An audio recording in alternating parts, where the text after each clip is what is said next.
Desde hace algún tiempo el poder de las redes sociales ha ido creciendo, lo bueno y lo malo. A través de diferentes llamados y medios de comunicación se logra que la ciudadanía salga a la calle, se manifieste de diferentes formas con una opinión que llega a ser multitudinaria. Para conversar sobre el impacto de las redes sociales en los movimientos ciudadanos, estamos acá en los estudios de CNN Chile con el director de la comunidad El Quinto Poder, don Enzo Abagliate. Muchas gracias por acompañarnos el día de hoy. Hola Cristiano, muchas gracias por la invitación. ¿Qué es lo que es el quinto poder? Uno entiende que están los tres poderes del Estado, el legislativo, el ejecutivo y el judicial. El cuarto poder siempre se le ha sindicado a la prensa, pero el quinto poder, ¿quiénes vendrían siendo? El quinto poder genéricamente es la ciudadanía conectada a las redes y que utiliza estas redes para hacerse escuchar, hacer valer sus puntos de vista y manifestarse. Ese es el quinto poder genérico. ¿Vendría siendo la ciudadanía más Internet? La ciudadanía más Internet, la ciudadanía conectada, de todas maneras. Y ya específicamente el quintopoder.cl es nuestra comunidad, es una comunidad, una iniciativa de la Fundación Democracia y Desarrollo que busca constituirse en un espacio de encuentro, conversación y acción para aquellos ciudadanos, aquellas parte de la ciudadanía chilena interesada en los temas de interés público y desde ese encuentro que se da en las redes sociales, en nuestro portal, poder efectivamente movilizarse. Estamos viendo, por ejemplo, el portal de internet, ahí tienen ustedes un artículo, por ejemplo, batalla contra Hidroicén haciendo camino al andar. Sí, este es un artículo que subimos ayer de Patricio Segura, él es uno de los integrantes del movimiento Patagonia Sin Represas y que efectivamente se está manifestando de cuál es el camino que hay que recorrer a partir de ahora, una vez que la Corte de Apelaciones de Puerto Montt desestimó los recursos de protección y desechó la orden de no innovar que había respecto a este proyecto. Ese es un artículo, son varios artículos escritos por ciudadanos comunes y corrientes, sí. No hay que tener un título, un cargo. No. El único requisito para poder participar en la comunidad del Quinto Poder es estar registrado. Y una vez estando registrado, cualquier ciudadano, y esa es la gracia de nuestra comunidad, cualquier ciudadano puede opinar. Partimos en abril del año pasado y a la fecha tenemos más de 2.300 entradas, columnas de opinión que han sido publicadas por ciudadanos de distinto perfil. Desde el expresidente Lagos, que ha participado con algunas entradas, hasta ciudadanos que lo único que tienen es interés y deseo de colaborar a la construcción de una opinión pública más democrática, que finalmente ese es uno de los grandes objetivos del Quinto Poder, democratizar la manera en que la opinión pública en Chile se construye. Tú hablabas del expresidente Lagos y mencionabas también a la Fundación Democracia y Desarrollo y bueno, al principio cuando ustedes nacen en abril del 2010 hay una serie de artículos también de portales parecidos, por ejemplo leía uno del periodista Sebastián Leguedé en Política y Rock que decían que eran como el brazo cibernauta o ciberpolítico de Lagos. Sí. ¿Cómo toman o cómo tomaron esas críticas?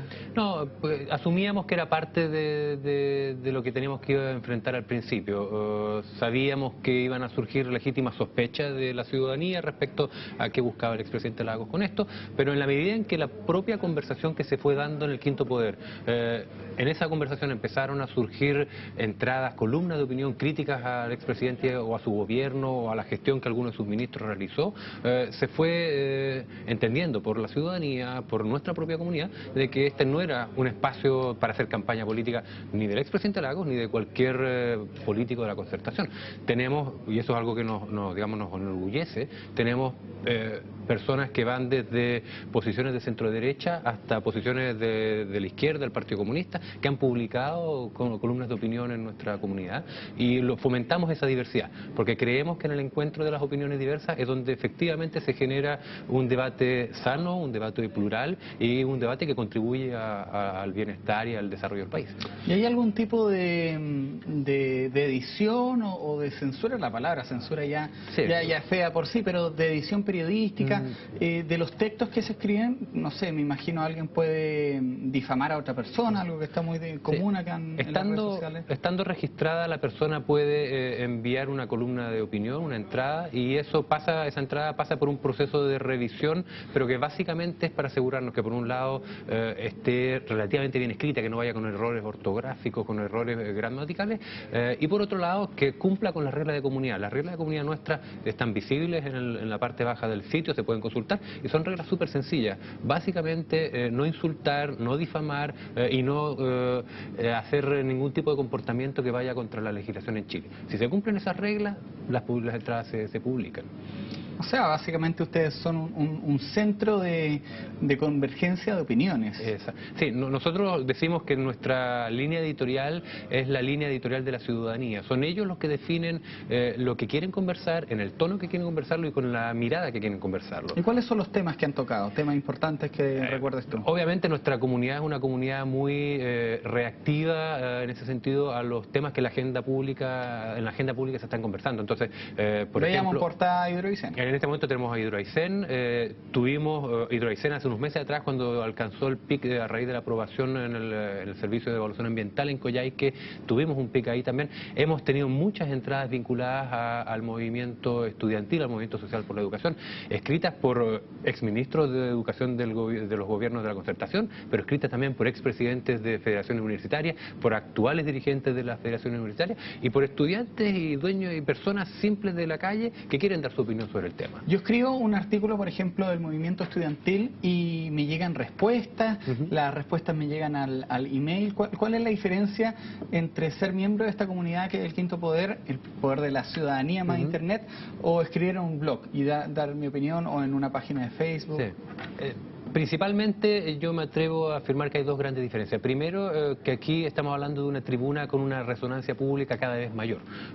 Nuestra comunidad al día de hoy, considerando las personas que están registradas en el sitio, pero además con los que conversamos en Twitter, en Facebook y también en Tumblr, es una comunidad que bordea ya las 25.000 personas. Entonces, lo que se publica en el Quinto Poder tiene un nivel de visibilidad mayor a lo que se publica en un blog personal. Yo tengo un blog personal y yo me doy cuenta a veces cuando la entrada que publico en el Quinto Poder la reproduzco en mi blog personal, los niveles de resonancia son totalmente distintos.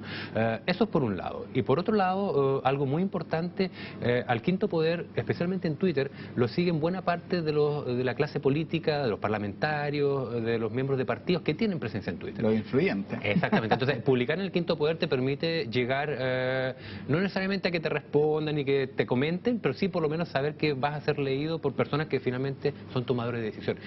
Que ahí es donde el Quinto Poder también pretende influir, es abrir la cancha para que el ciudadano común y corriente, el ciudadano de a pie, de la calle, tenga una tribuna que sea una tribuna escuchada y atendida por los tomadores de decisión.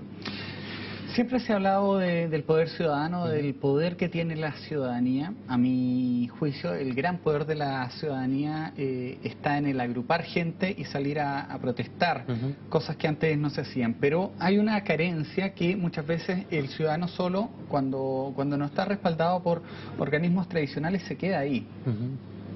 ¿Es el poder ciudadano o portales o comunidades como la del Quinto Poder la forma de canalizar este paso previo que hay desde el enojo ciudadano a la protesta, a la toma de decisiones ya en niveles más altos? Eso es precisamente una de las apuestas que tiene el Quinto Poder. No solamente generar un espacio de encuentro donde la gente pueda vaciar su indignación, canalizar su rabia, sino desde esa rabia y esa indignación pasar a la propuesta. Y el Quinto Poder tiene dos grandes ámbitos. Tiene el ámbito de las opiniones, que es lo que venimos conversando, pero también tiene el ámbito de la movilización. Y en estos ya año y medio de funcionamiento hemos apoyado algunas causas, algunas movilizaciones que han sido impulsadas por integrantes de miembros de nuestra comunidad. Por ejemplo, no sé si te acuerdas, hace unos meses atrás hubo un proyecto de ley de un grupo de diputados que pretendía limitar el acceso de los ciclistas a las calzadas. Hubo una reacción ciudadana importante, distintas agrupaciones de ciclistas se manifestaron, hubieron manifestaciones de ciclistas en las ciudades, en distintas ciudades de Chile. De Arica a Punta Arenas. Pero un integrante de nuestra comunidad, Danilo Canales, que es ciclista, no pertenece a ninguna de estas agrupaciones, pero él es usuario de bicicleta, levantó una carta que en el transcurso de una semana y media reunió casi 1.600 firmas, y nosotros, utilizando esa carta, interpelamos a los diputados que tenían presencia en Twitter y que estaban patrocinando el proyecto. Es que eso pasa, pues, Enzo, porque uno puede tener una idea, una queja, un reclamo, pero muchas veces me falta la forma de articular a las personas, o la creación de una red. ¿Son las redes sociales o la internet en general la nueva forma de movilización o de agrupación de gente? Lo hemos visto, por ejemplo, en el norte de África, en Inglaterra también. Son efectivamente Yo quiero ahí distinguir, hay dos cosas, y hay una afirmación que se hizo a raíz precisamente de lo que ocurrió en Egipto, donde alguien afirmó que las redes sociales son buenas para la agitación, pero son malas para la democracia. ¿Qué quiere decir? Que son buenas para generar, canalizar a la gente que salga a la calle, que se manifieste, pero a la hora de construir consensos todavía no revelan su potencial mayor. Eso es lo que ocurre a raíz de lo que pasó en Egipto, pero por otro lado tenemos la experiencia de Islandia, donde un país que el año 2008 entró en bancarrota, que metió a sus banqueros a la cárcel, que destituyó y encarceló al primer ministro de la época y que decidió dotarse a sí misma de una nueva constitución. Y entre otras herramientas están utilizando Facebook como espacio para que los ciudadanos islandeses propongan artículos y recomendaciones para esa nueva constitución. Ahí estamos viendo cómo una red social ya es utilizada con fines propositivos. Entonces, la apuesta, no solamente nuestra, sino yo creo que todos los que estamos en el tema de redes sociales, cómo vamos desde la movilización hacia la elaboración de propuestas. Hay en Chile, yo creo que hay un hito que a mí en lo personal marca un antes y un después, y que tiene que ver con el primer cacerolazo que se convoca en este proceso de manifestaciones estudiantiles, que ocurre el 4 de agosto, cuando Camila Vallejo, a través de Twitter, a las 12:30 creo que fue de ese día, ante la negativa de las autoridades de autorizar las marchas de los estudiantes en las calles, decide en protesta convocar un cacerolazo para las 9 de la noche. Retomando una práctica que hacía 20 y tantos años que en Chile había desaparecido, y no lo convoca en una conferencia de prensa, no lo convoca a través de un canal de televisión, como puede hacerse en Chile, sino lo convoca a través de su Twitter. Y a través de Twitter convoca a la movilización.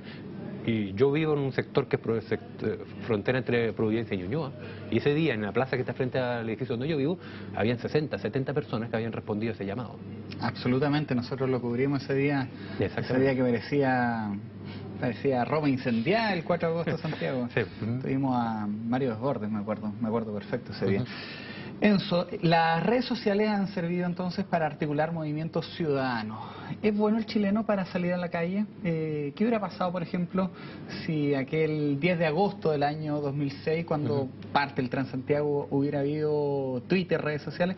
Porque muchos dicen, no sé, si esto hubiera pasado en Argentina, que se quema la ciudad. ¿Es bueno el chileno para protestar? Lo conversamos a vuelta comerciales. Pausa, volvemos de inmediato.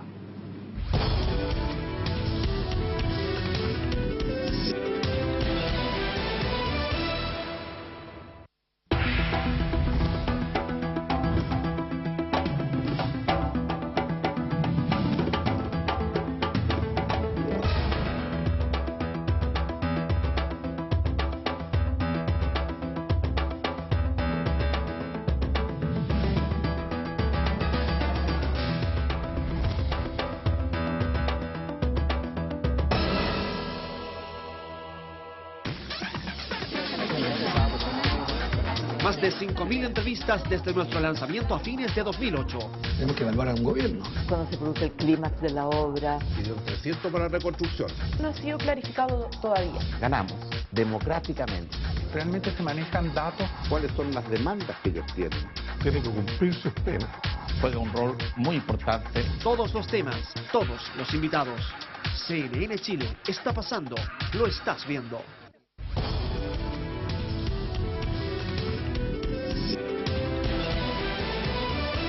Yo hacía mención antes de comerciales al inicio del Transantiago, fue el 10 de febrero del 2007. Claro, fue un año después de ahí de que asume Michelle Bachelet.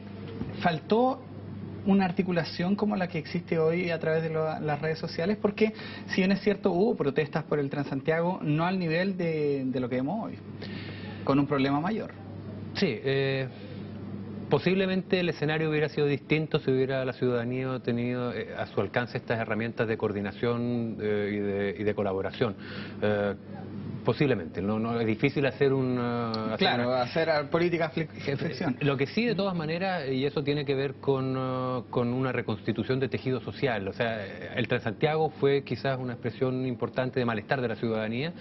También fue el pingüinazo durante el gobierno de la expresidenta Bachelet, que efectivamente los pingüinos ya empezaron a utilizar las tecnologías para efectos de coordinación, de difusión de su los mensajes del celular. Entonces, ¿qué hubiera pasado el 2007 con estas redes? Yo me atrevo a decir que sí, que hubiera sido mucho más intensa la reacción ciudadana. Ahora vemos que la ciudadanía está en la calle y muchas veces después de Hidroicén, lo conversamos de hecho con Luis Mariano Rendón, ese poder ciudadano no se veía canalizado muchas veces en situaciones concretas y se llegó a postular la creación de un partido ciudadano. ¿Cómo ves tú la posibilidad de este partido que todavía no se crea, pero que en algunos países está ya en curso? Sí.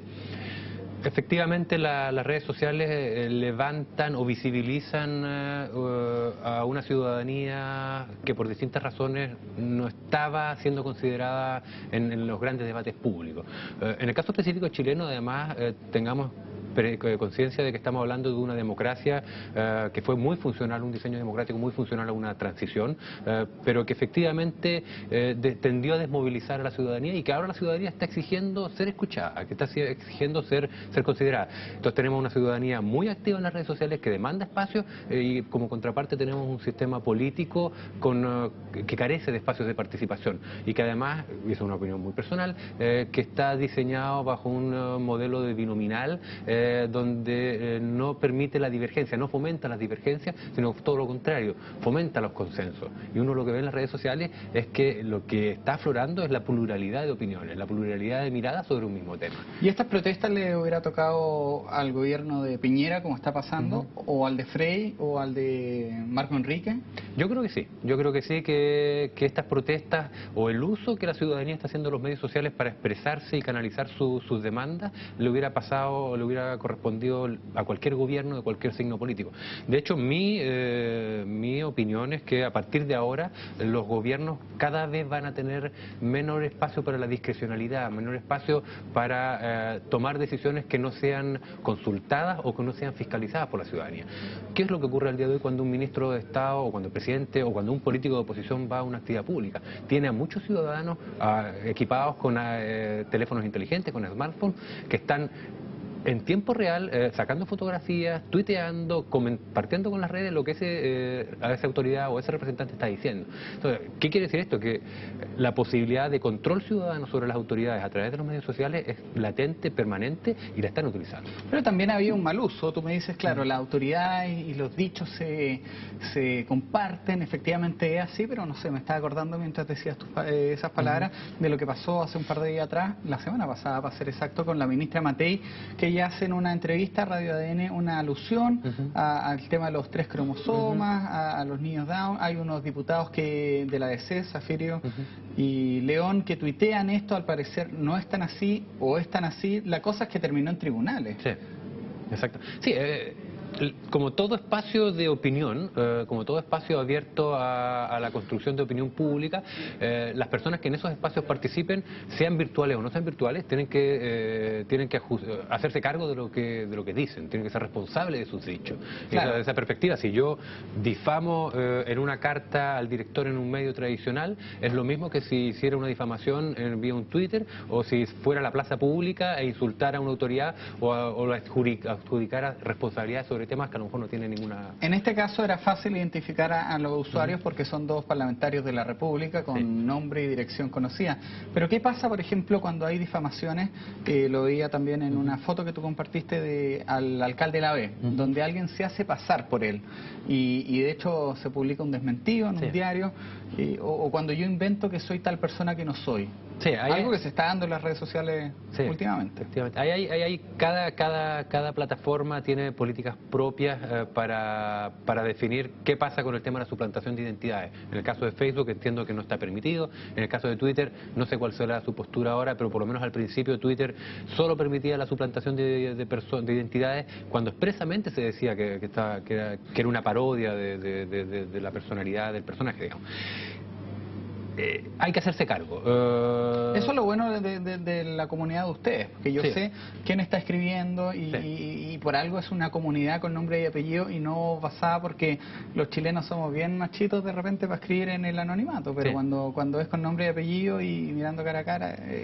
Sí, eso es algo que nos tiene bien contentos en este momento. Eso es lo bueno que veo yo de la comunidad tuya, que es un centro de opinión donde yo puedo debatir con ideas y sabiendo con quién lo estoy haciendo. Sí, hay para nosotros, por ejemplo, el hecho de que, bueno, tenemos 6.000 personas registradas en la comunidad que pueden, digamos, crear contenido.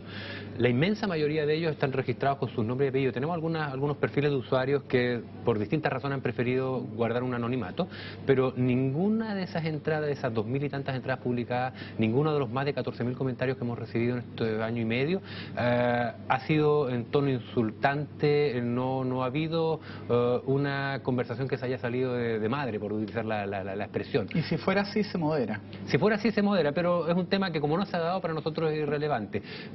Ha habido efectivamente se ha entendido muy bien el espacio y la filosofía de que el quinto poder es un espacio de encuentro y desde el respeto por la diversidad construir opinión y movilización.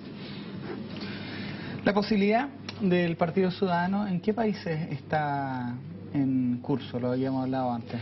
Yo sé, por ejemplo, el caso mismo de Islandia. Se levantó un partido totalmente, movimientos ciudadanos que se han transformado en movimientos políticos.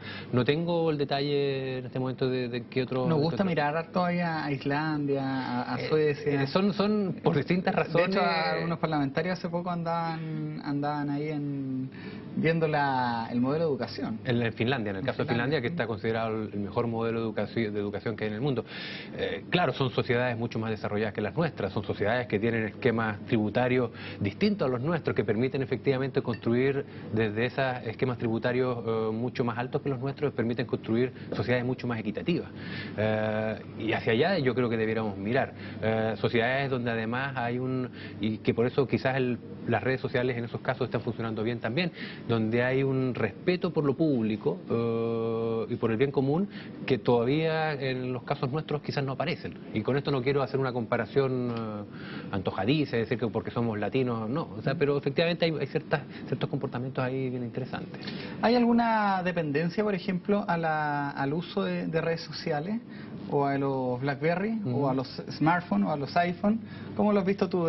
Veo que tiene BlackBerry y bueno, hubo un problema. Sí, he sido de los usuarios que ha sufrido los últimos días con esta falla mundial que por esta tuvo Reino. digitalización mundial que hay, la extensión de nuestras manos que llegan a hacerlo. Sí, no solamente con los smartphones, sino también con cualquier otro tipo de dispositivos. La vida cotidiana de nosotros está cada vez más mediada por dispositivos tecnológicos. Y en ese sentido, ahí puede hablarse de una dependencia, pero también hay que verlo por el lado positivo. La calidad de vida de nosotros, de nuestra generación y de las generaciones de nuestros hijos, es sustancialmente mucho mayor de la que tuvieron nuestros padres o nuestros abuelos. La posibilidad de permanecer en contacto con las personas que a uno le interesa, de estar informado respecto a lo que ocurre en cualquier lugar del mundo, esa posibilidad de estar a un clic de distancia de eso es algo que, bien manejado, es una tremenda oportunidad. Y ahí es donde uno se hace la pregunta cómo estamos en Chile, más allá de ciertos segmentos de la sociedad que tienen acceso a estos dispositivos, si efectivamente estamos avanzando hacia una sociedad, hacia un país con altos niveles de inclusión digital, donde todos puedan potencialmente participar en espacios como el quinto poder. Si la opinión pública cada vez más se construye en las redes, al gobierno, a la clase dirigente, a la élite, le debería preocupar de que en ese mundo digital participaran todos los chilenos y tuvieran efectivamente oportunidades de expresarse. Enzo, tú fuiste defensor en algún momento de una posición que no era muy popular, que era la del monitoreo. ¿Por qué? ¿Por qué tomar esa posición cuando lo más fácil era atacar? En mi juicio personal creo que no se estaba haciendo nada más que buscar tendencias, que poner en el Twitter, que ponte algunas columnas, era un poco más específico, pero no. Sí. Más allá de algunos elementos que tenía efectivamente el contrato que el gobierno había firmado con la empresa que iba a hacer entregar este servicio, mi postura en aquel momento, que la sigo sosteniendo hasta el día de hoy, es que si las redes sociales son espacios donde la ciudadanía se va a expresar, donde la ciudadanía va a emitir juicios políticos y donde va a colaborar en cómo se toman las decisiones en el país, me parece casi de perogrullo que el gobierno, cualquiera sea el color político, tiene que escuchar lo que la ciudadanía está diciendo ahí. Eso para mí es fundamental. Cualquier gobierno de cualquier color político y a partir de ahora. O sea, en ese sentido, las redes sociales llegaron para quedarse, y si yo, en el caso particular mío, o sea, si yo participo en Twitter, si yo participo en Facebook, si tengo un blog personal, es porque quiero ser escuchado, porque no tengo acceso a otras tribunas, Y en ese sentido, que el gobierno o las autoridades, los que toman decisiones, escuchen y lean lo que yo estoy escribiendo ahí, me parece que es lo mínimo que se puede hacer. Claro, esto se da en un contexto de... Semanas antes, el ministro del Interior, en un programa de televisión, interpeló a un periodista y le dijo, sé lo que usted escribió en Twitter. Entonces, se daba en un contexto quizá un poco adverso de persecución. El mal timing que tiene el mal timing. Pero yo creo que es algo que el monitoreo, la escucha activa, por ponerlo en términos positivos, es algo que debiera cualquier gobierno a partir de ahora hacer. Enzo Abagliati, usted tiene cuenta de Twitter, el Quinto Poder también tiene, pero tu cuenta es diferente a tu nombre, está apareciendo o va a aparecer ahora ahí sí, cada un antes. ¿Por qué ese nickname? Una vieja historia que tiene que ver con una frase que se le atribuye a Miguel de Unamuno, que en algún momento dijo, cada uno es cada uno y cada uno tiene sus cada unada. Yo creé mi blog hace 4 o 5 años atrás, le puse ese nombre y cuando creé Twitter me pareció lo más natural del mundo seguir con la línea. Ya, pues muchas gracias. Invitamos también a todos a inscribirse en el Quinto Poder. ¿Hay algún formulario de inscripción? Mientras terminamos revisando la página. Un formulario tipo que pide los datos básicos para que la gente pueda crearse una cuenta y los invito efectivamente a participar y a contribuir al debate público. Sí, pues ¿cuáles son los temas que están ahora y los que vienen? En este momento, no sabes, porque es la ciudadanía la que dicta la agenda. Entonces, en ese sentido, al día de hoy tenemos a Patagonia sin represas en portada, pero posiblemente mañana tengamos algún tema vinculado con la renovación de la concertación. ¿Y va cambiando todos los días? Va cambiando la portada, la cambiamos todos los días. Estamos recibiendo entre 5, 6, hasta 7 columnas diarias que nos manda la comunidad y son ellos los que deciden los temas. Qué bueno, ahí está el verdadero poder ciudadano, el Quinto Poder. Poder ciudadano más internet, me gustó eso. Muchas gracias, Enzo. Muchas gracias a ti, Cristian. Gracias a ustedes por escuchar y ver esta entrevista. Ahora sigan informándose acá en CNN Chile.